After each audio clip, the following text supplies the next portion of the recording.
Fala pessoal, estamos aí com mais uma dica de direito administrativo e o ponto que a gente vai abordar agora nesse vídeo são os órgãos públicos.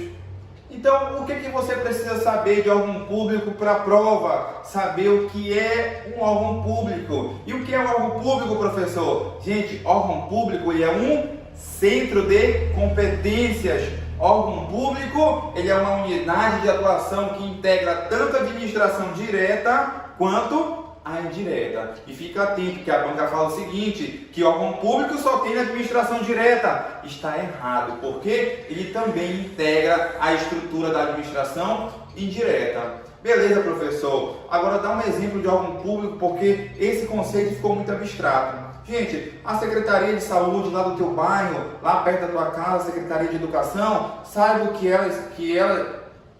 elas são órgãos públicos. Elas são órgãos públicos porque lá é um centro de competência. E essas competências são divididas entre os servidores que trabalham ali naquela secretaria. Então uma secretaria é um bom exemplo ali de órgão público. Beleza, professor. Eu já sei qual é o conceito de órgão público, que ele é um centro de competências. Agora, como se cria um órgão público? Gente, órgão público se cria e se extingue por meio de lei. Então, essa lei aqui é a lei em sentido formal, ou seja, aquela lei que passa por todo o processo legislativo, por todas aquelas etapas. Então, essa lei aqui vai criar como extinguir um órgão público. Então, criação e extinção de um órgão público é por meio de lei. Professor, eu posso extinguir um órgão público por meio de decreto? Gente, decreto não pode extinguir um órgão público, somente lei. Tranquilo, agora eu já sei qual é o conceito de órgão público. Agora você deve saber o seguinte, que esse órgão público, ele possui classificações. E a classificação que a gente vai estudar nesse vídeo é uma das classificações que mais cai em prova de concurso. Qual, professor? Classificação quanto à posição estatal. Classificação quanto à posição estatal, ela divide o órgão público em órgão independente, órgão autônomo, superior e subalterno. Então aqui eu tenho o órgão independente, o órgão autônomo, órgão superior e um órgão subalterno. Beleza, professor? Agora fala um pouquinho de cada um. Vai que a questão aprofunda mais um pouco. Gente, o que vem a ser um órgão independente? Órgão independente é aquele que está na cúpula de um poder. É aquele que é criado com base na Constituição.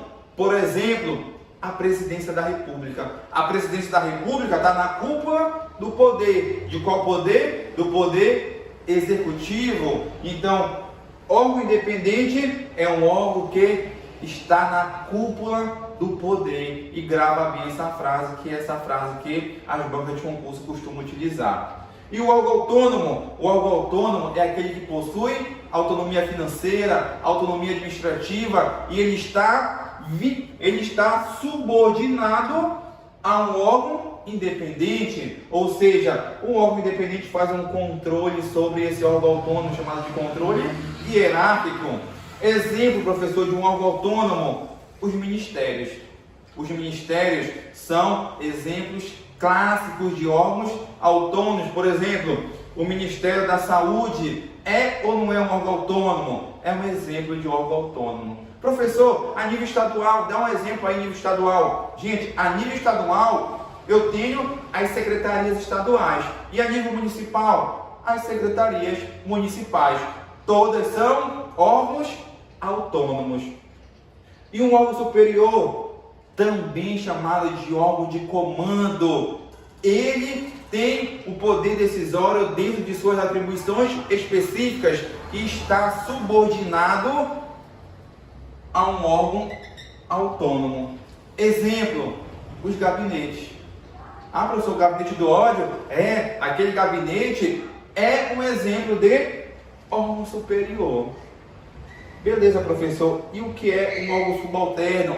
Gente, órgão subalterno é aquele que tem um poder decisório reduzido e tem uma função meramente operacional. Por exemplo, a seção de compras, a seção de material, são exemplo de órgãos subalternos. E eles estão subordinados a várias linhas de comando dentro de uma estrutura da administração. Estão subordinados aos órgãos superiores, aos órgãos autônomos e aos órgãos independentes. Então, gente, essa foi a classificação quanto à posição estatal. Tranquilo? Então, hoje a dica de hoje foi classificação quanto à posição estatal, conceito de órgão público. Fica ligado que isso cai muito em prova.